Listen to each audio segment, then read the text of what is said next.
जय सनातन, जय संस्कृति, जय संस्कार। मित्रों, साथियों, सनातन वाणी, अमृत वाणी, अमर वाणी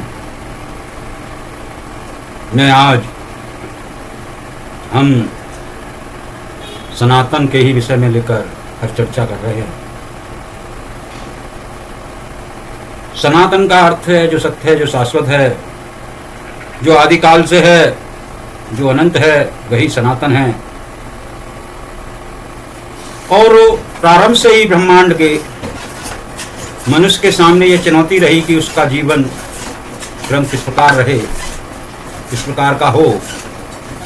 अपने व्यक्तिगत और सामूहिक जीवन धारा को हम किस ओर मोड़ें जिससे हमारा संपूर्ण विकास हो सके और योगक्षेम को भी प्राप्ति हो जाए।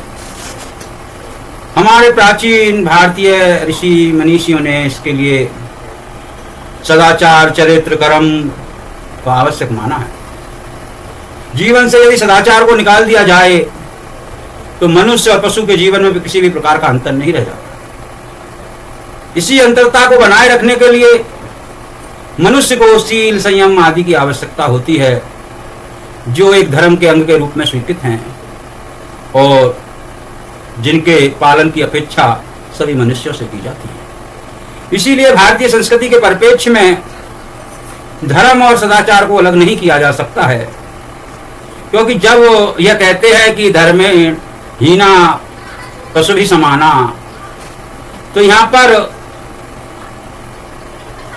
किस धर्म से हीन मनुष्य को पशु के समान कहा जा रहा है?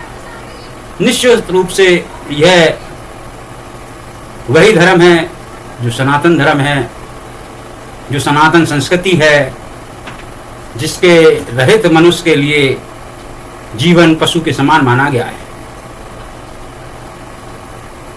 तो सदाचरणों को अपनाना धर्म में अति आवश्यक माना गया है और भारतीय संस्कृति में धर्म को धारण करने के अर्थ में लिया गया है।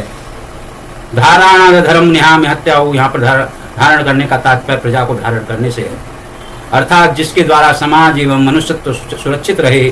सामाजिक व्यवस्था तभी सुरक्षित रह सकती है जब सभी अपने कर्तव्यों का पालन करें, लेकिन कर्तव्यों का पालन सदाचार के अभाव में संभव नहीं है। कर्तव्य पालन के द्वारा सामाजिक व्यवस्था को बनाए रखना मनुष्य का धर्म है।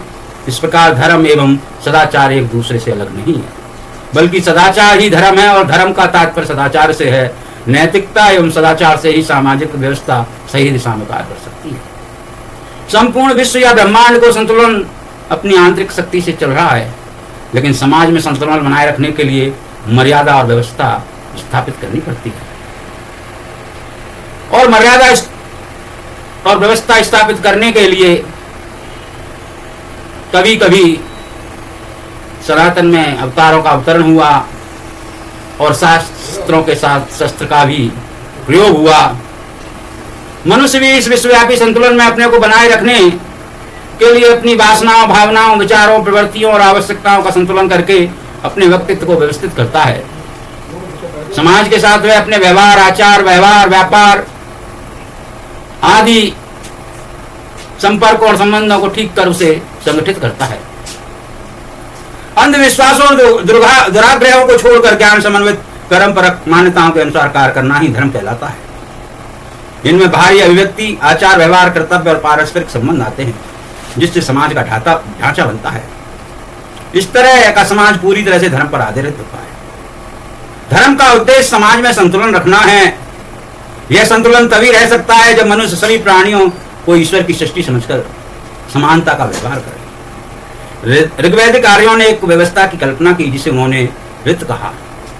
इस व्यवस्था नियामक को उन्होंने वर्णों की संज्ञा दी तथा उससे यह प्रार्थना की यदि हम अपने मित्रों, अतिथियों, बंधु बांधवों या परिवार के सदस्यों के प्रति अपने कर्तव्यों का पालन न करें तो वरुण हमें दंड दे।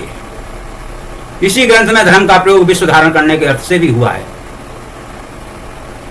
पक्षपात रहित न्याय पर आधारित आचरण से ही मनुष्य को व्यक्तिगत और सामाजिक उन्नति हो सकती है। इन्हीं शब्दों के साथ वाणी को विराम देता हूं और संविधान आपका धर्म निरपेक्ष हो सकता है, लेकिन अगर आप धर्मनिरपेक्ष कहते हैं अपने को, तो आप मनुष्यत्व के कहलाने लायक नहीं है।